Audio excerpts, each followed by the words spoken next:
So, hey everybody, thanks for tuning in with me here. So today we're making potato gnocchi and a beautiful kind of cheesy white wine sauce to go along with the gnocchi, really to kind of take it to that next level. So we're doing a lot more than just making gnocchi here. We'll teach you how to make a beautiful sauce that goes along with it as well.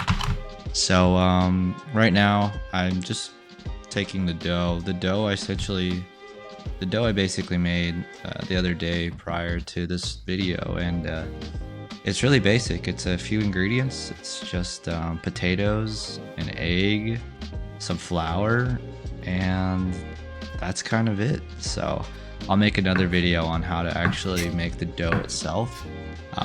But for now, for video's sake, the emphasis is really going to be on how we are gonna cook the pasta itself, how we're gonna season it, and then how we're gonna complement it with that beautiful cheesy white wine sauce.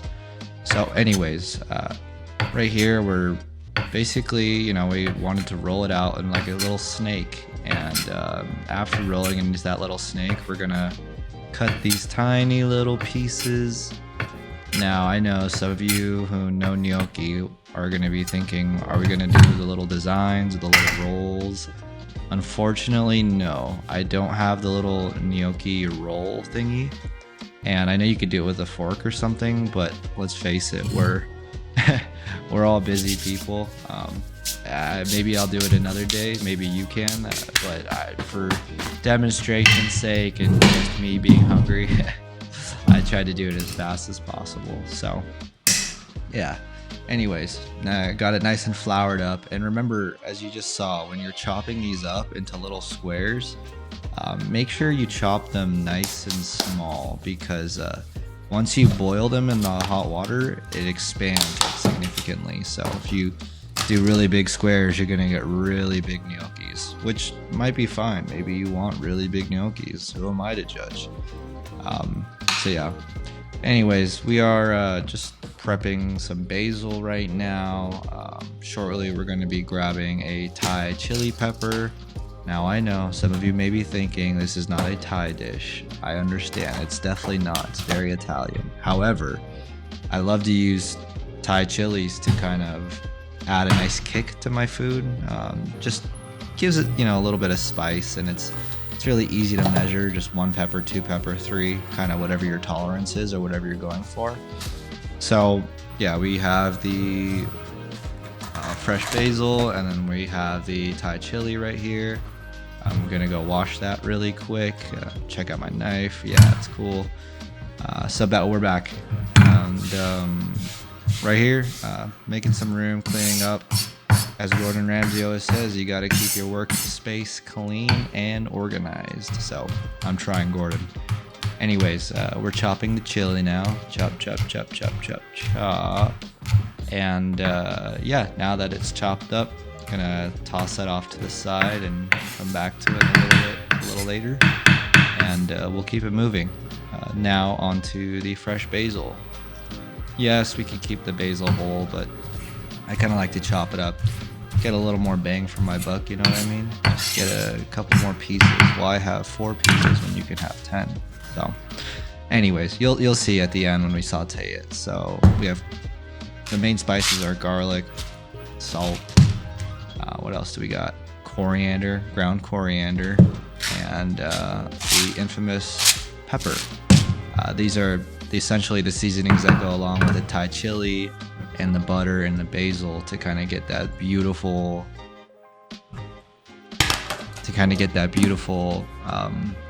taste, that beautiful seasoning that we're looking for when we start kind of sauteing the gnocchi in the pan. But that's still to come. So right now we're using the induction duckstop stove.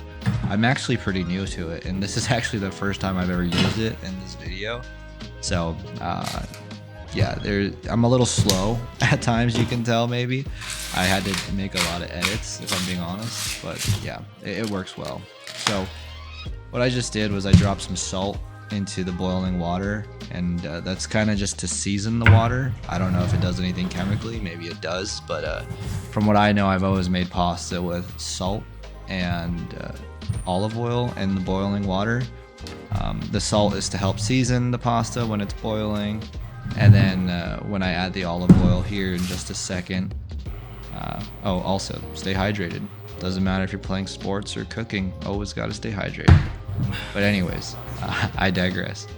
But as I was saying, so we got this beautiful Oro Verde extra virgin olive oil that is going along with the salt in the boiling water. And not only is it for seasoning, I guess you could say, but it's more so kind of that anti-clumping. We don't want our gnocchis to like stick together and get all weird and deformed. We want them to be like nice and separate, on their own, independent, doing their own thing. So we just want to make sure that we use the olive oil so they don't stick. Anyways. All right. So, yeah, say hi. So water's boiling now. Induction stovetop is doing its thing. Had to cut some time out because obviously I know we're all busy people and I don't want us to watch boil. We don't want to watch water wait to boil. I get it. I didn't even want to watch it myself. So now we're dropping the little guys in. Drop the gnocchis in bit by bit. I pulled out the wooden spoon because it was making a mess by just splashing it in. So I figured like let's just use the spoon and drop it in more carefully. Kind of a pain in the ass to constantly clean, and especially with induction, it's great that we don't use gas, but you also want to keep it dry because it is electrical. So you don't want water going into open electrical items. Just saying. Maybe I'm crazy for throwing out that disclaimer, but that's something I had to know. So yeah, keeping the workplace clean. I got my little trusty stainless steel bowl up top. That's basically waiting on standby for the gnocchis to be cooked. Yeah, I could use a pasta strainer, but for the video's sake, it's more convenient to just have a stainless steel pot right here and throw a little olive oil in it, so kind of helps that anti-clumping again once it comes out of the water. We don't want it all clumpy and sticky and gross by the time we throw it in the pan. We want everything to be nice and separate. I guess independent, right? We want to raise some independent gnocchis. We don't want them to rely on anyone. I'm joking. Okay, cool. So water's boiling. So this is something new with induction too. It boils really fast, and I wasn't used to it. I love it. It's amazing. It works really well, but it works a little too well. So you'll notice right here, it starts boiling really fast, and it basically starts to boil over. So essentially, I have to turn it off like really fast because it's gonna boil over, and I don't want that. No one wants water on their table, right? Especially a wood table. And so yeah. Okay. And here we are. As mentioned, we're scooping the little guys out. They're gonna just dry out a little bit. They've been swimming for too long, so we want to let them lay out and get a nice tan and get them mentally prepped for their butter bath. We have a butter bath coming up. That will be used with some very organic and clean butter. I bought it at a place like Sprouts. Every grocery store has butter like this. I basically only cook, as a side note, with butter, tallow, ghee.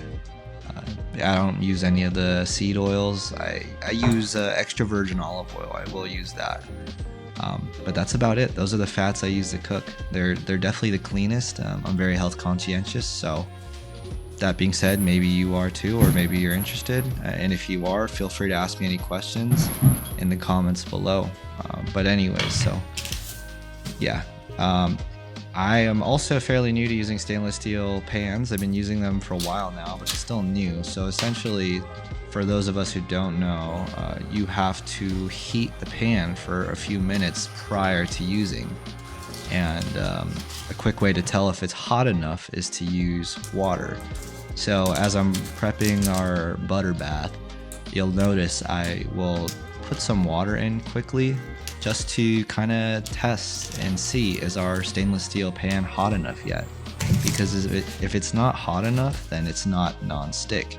And if it's not non-stick, that's gonna make us very unhappy. So we don't want to be unhappy, especially when you're cooking and when you're hungry. That's just a terrible combo. So here we go. Water test 1, 2, 3. All right, you see that? It is evaporating. If the water is evaporating, that is a sign from heaven or gods or whatever you believe in that our pan is not hot enough, it's not ready, and therefore it is not non-stick, so things will stick. So I'm gonna continue prepping a little more until the pan is fully up to proper heat. We're waiting, we're spinning our thumbs, and okay, cool. Let's do it again, one more. Boom, bada beep, boop, bop. Looks like our water is not evaporating. It's close, hold on. So I like to move it around a little bit. As you can see, the water is holding its shape and it's bouncing like a little amoeba or whatever you want to call it. And yeah, look at that. And that looks like fun, honestly. If I was that little water droplet, I'd be living my best life. But anyways, so here we are, water droplet, boom, bada beep, bop. It's like a pinball machine, right? And yeah, we're good. It didn't evaporate, so moving the water. I take the water out before I put the butter in because yeah, it causes an explosion sometimes with hot water and hot butter, oils, or fats. So that's why I did that. And so butter bath is in. The butter bath is just getting nice and warm, getting ready, just kind of adding the bubbles for our little gnocchis to jump in, and they'll be joining shortly. But first, chili peppers. I like to throw chili peppers, garlic, or basil in first, and I basically let them cook on their own for a few seconds, maybe 20-30 seconds. Move them around a little bit just so they can get flagrant. Once they get a little flagrant, that's when I'll throw the rest of the stuff in. Once you can start smelling it with your nozzle, then you're good to go. Then you could start throwing in like the core ingredients. But for now, we're just letting the house smell really nice and good. And boom, bada beep, boop, bop. There we go. How you doing? That is the gnocchi butter bath. It is in full effect. So doing a little sauteing, a little flipping. Yeah, I'm not trying to be fancy. I'm just trying to evenly spread that butter bath. Make sure every little guy has his turn. Hit it with a little pepper, of course, for seasoning, pepper, coriander, gives it a really nice earthy kind of taste. And then we got the Himalayan pink salt. You can use whatever salt. I just like Himalayan pink salt. You do you. And some granulated garlic powder. Can't go wrong with that. I mean, garlic's good in everything unless you're a vampire. So boom, bada beep, boop, bop. We're doing it again. We're just moving it around. We're getting everyone familiar with each other and the seasonings. We want to make sure that everything's kind of well covered. I'm gonna go ahead, turn up the heat a tiny bit. I want to add some color to these gnocchi. As you notice, they come out pale, and that's fine, but I like to, round them up a little bit, get them slightly crispy, just a little crisp. Just a little crisp never hurt anyone, right? So yeah, here we are. Okay, so gnocchis are enjoying their bath now, just taking it real easy, just kind of sunbathing, right? Just taking it easy, getting nice and toasty in there. And yeah, here comes the plate. We are getting ready to plate. This is exciting, guys. Now, this is not the sexy plating. This is just basic plating because I was hungry. I do have an image, as you saw in the thumbnail and at the end of the video, of what it could look like, what it could look like, and what you can make it look like. So, you present it how you want. You can present it like a hungry person who's just terribly hangry, or you can turn it into art. Whatever you really like to do, it's completely up to you. Cool, so we're gonna give it another little toss, make sure they have enough time in their butter bath. getting nice and situated. It's almost like a sauna, right? It's like a sauna for the gnocchis. They're just walking into the sauna and yeah, they're just taking it all in, enjoying R&R, relaxing. All right, so these guys are getting ready to come out of the sauna. It's getting a little too hot and they're ready to cool off, maybe jump into a cold plunge, jump into some cold water, or just relax. But I'm gonna shut up now because they're not jumping out yet. So let's take a moment of silence for these guys.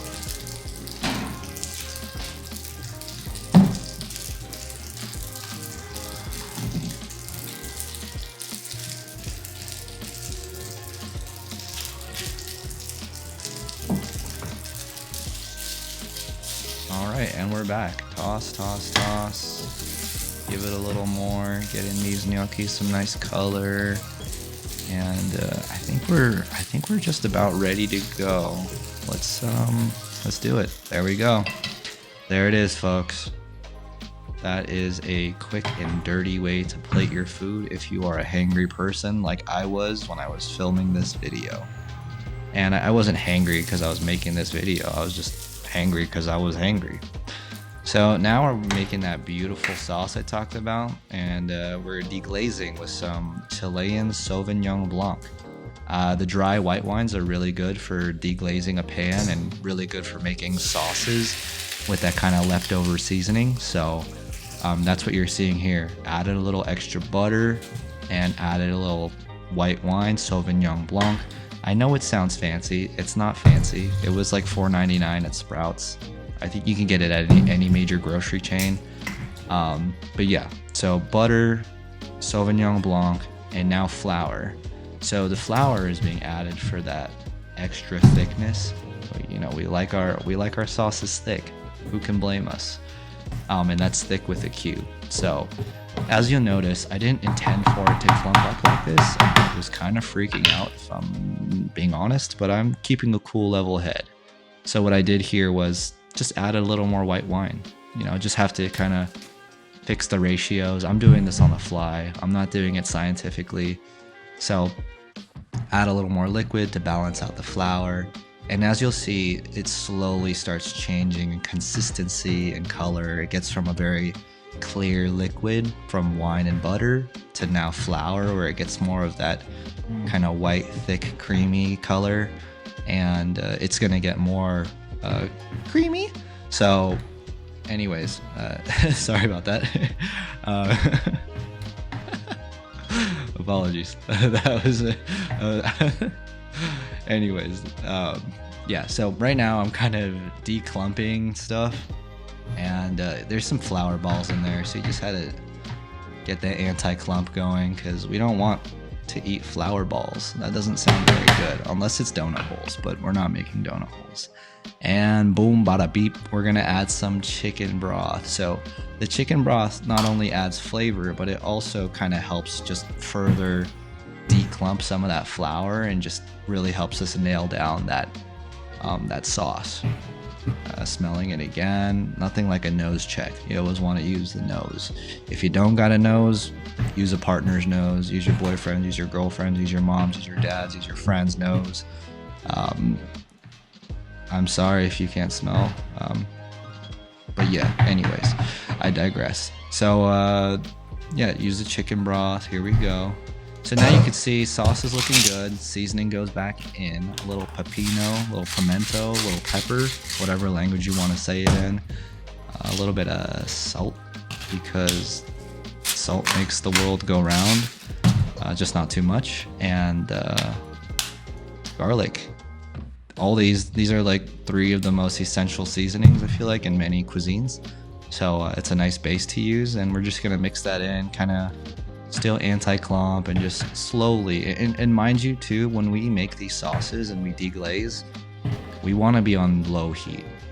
Turn the burner down, or if you're on induction like I am, turn like the manual heat number down. So you want to sear on high, and then you want to make sauces on low, because if you cook it on high, it's gonna burn really fast and it'll just destroy the sauce. So take it easy, nice, slow and easy. And my favorite part here, we're gonna add some beautiful Swiss Gruyere cheese. This cheese is fantastic. It's got a very kind of wine-ish taste. It's a very distinct taste. But if you know Swiss cheese and you know Gruyere cheese, you will like it. I don't have Parmesan and I prefer Gruyere cheese. And honestly, for this sauce, between the white wine and the Gruyere cheese, you almost get this kind of beautiful, smoky, fondue-like sauce. It's not exactly fondue, but you get that kind of Swiss cheese white wine taste, and it's just beautiful, especially with the pepper and the butter. It just goes so well. As you can see, it just nailed it. So yeah, so the sauce is ready. It's been simmering, we've declumped it, and now it's time to douse those bad boys. Look at that. Yup. And don't forget, don't waste it. Let's use every little drop that we can. Cool. Sweet. So yeah, guys, thanks so much for tuning in. Feel free to ask any questions below. I'm happy to answer. And if you like the equipment I'm using, you can find a list of it below. And yeah, also don't forget, you can never have enough cheese. Top it off for aesthetics and for your taste buds' sake. And we are good to go, guys. Thanks so much for tuning in. And yeah, don't hesitate to reach out or ask any questions. I am an open book and I'm here to help you become a better home chef. Cheers.